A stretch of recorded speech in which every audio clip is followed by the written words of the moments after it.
మహబూబ్ నగర్ వెళ్దాం. మా ప్రతినిధి ప్రదీప్ మనకి అందుబాటులో ఉన్నారు. ప్రధానంగా చూసుకుంటే అసెంబ్లీ ఎన్నికలు సమీపిస్తుండటంతో రాష్ట్రంలో రాజకీయాలు శరవేగంగా మారుతున్నటువంటి పరిస్థితి కనిపిస్తూ ఉంది. ఇక పోటాపోటీగా సభలు నిర్వహిస్తున్నటువంటి అధికార విపక్ష పార్టీలు సెప్టెంబర్ 17పై ఫోకస్ చేశాయి బీజేపీ, కాంగ్రెస్, బీఆర్ఎస్ పార్టీలు. ఈ నేపథ్యంలోనే సెప్టెంబర్ 17పై ఫోకస్ చేస్తున్న నేపథ్యంలో తెలంగాణ విమోచన దినోత్సవ వేళ కాంగ్రెస్ సిడబ్ల్యూసీ సమావేశాలు ఓవైపు నిర్వహిస్తోంది.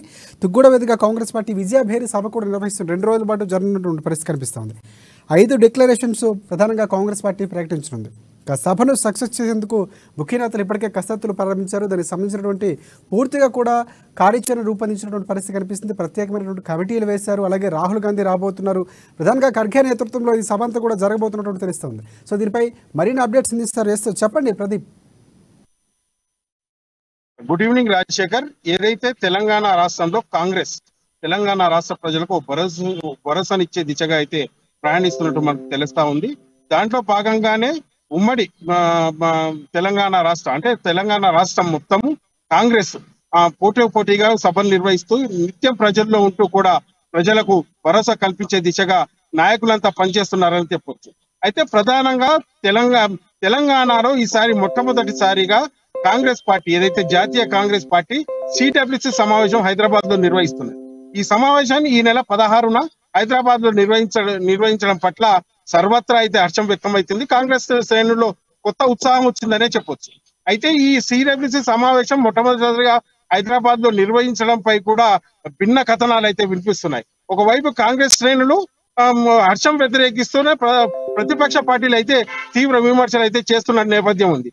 కాంగ్రెస్ పార్టీలో సిడబ్ల్యూసీ సమావేశం ప్రధానంగా చర్చకు వస్తుందనే చెప్పొచ్చు. దీనికి సంబంధించి ఇప్పటికే జిల్లాల వారీగా నియోజకవర్గాల వారికి అయితే ప్రజలతో మమేకమై సిడబ్ల్యూసీ సమావేశం వివరాలను మరియు 17న తెలంగాణ విమోచన దినం సందర్భంగా సెప్టెంబర్ విజయభేరి సభ ఏదైతే తుక్కుగూడలో నిర్వహిస్తున్నారో దాని లక్ష్యంగా కాంగ్రెస్ శ్రేణులు పనిచేస్తున్నాయని చెప్పొచ్చు.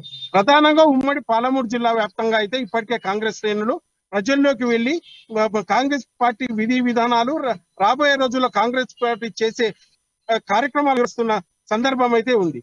అయితే సిడబ్ల్యూసీ సమావేశం ప్రధానంగా హైదరాబాద్ లో నిర్వహించడానికి కారణం తెలంగాణ రాష్ట్ర వ్యాప్తంగా తెలంగాణ ప్రజలకు భరోసానిచ్చేది అయితే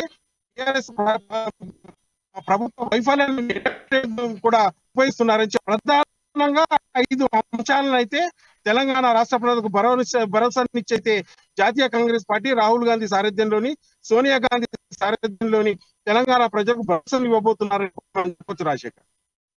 అంటే సెప్టెంబర్ 17 అనేది ప్రధానంగా ఇప్పుడు ఒక రకమైనటువంటి రాజకీయానికి కేంద్ర బిందువుగా మారింది అనుకోవచ్చు. ఎందుకంటే సెప్టెంబర్ 17 అనేది విమోచన దినోత్సవంగా నిర్వహించాలని ఒక పక్క బీజేపీ చేస్తున్నటువంటి ప్రయత్నం అయితే, ఒకవైపు జాతీయ సమైక్యత దినోత్సవం చెప్పేసి బీఆర్ఎస్ అంట ఉంది, ఓవైపు కాంగ్రెస్ పార్టీ స్వతంత్రం అంటే తెలంగాణకి విమోచన కలిగించినటువంటి నేపథ్యం కనిపిస్తుంది. మొత్తానికి ఇవన్నీ కూడా సెప్టెంబర్ 17 రోజున ఒక రాజకీయానికి ఒక నాంది పలుకుతోంది. ఎన్నికలు సమీపిస్తున్న ఎన్నికల ఇయర్ కావడంతో దాన్నే ప్రధానంగా ప్రజలను అజెండాగా చేసుకుని ఆ రోజు నుంచే కార్యక్రమాలను నిర్వహిస్తున్నారు. సరైనటువంటి రాజకీయం కూడా సాగుతున్నటువంటి పరిస్థితి కూడా కనిపిస్తుంది. ఈ నేపథ్యంలో ప్రధానంగా సభను సక్సెస్ చేసేందుకు ముఖ్య కార్యకర్తలందరూ కూడా నడుం బిగించినటువంటి పరిస్థితి కాంగ్రెస్ పార్టీ నుంచి కనిపిస్తుంది. ఈ నేపథ్యంలోనే అక్కడ నిర్వహిస్తున్నటువంటి సభ అంటే 5 డిక్లరేషన్లు, ప్రధానంగా డిక్లరేషన్స్ అనగానే ఖచ్చితంగా చేస్తామనేటువంటి ఒక హామీతో కాంగ్రెస్ పార్టీ సరే ఎలాగైనా అధికారం సాధించాలని కర్ణాటక ఎన్నికల తర్వాత పుంజుకున్నటువంటి నేపథ్యం కనిపిస్తుంది. సో ఆ ధోరణిలో వెళుతుంది కాబట్టే దీనికి ఎంత ప్రాధాన్యత ఉంది అనుకోవచ్చు మనం.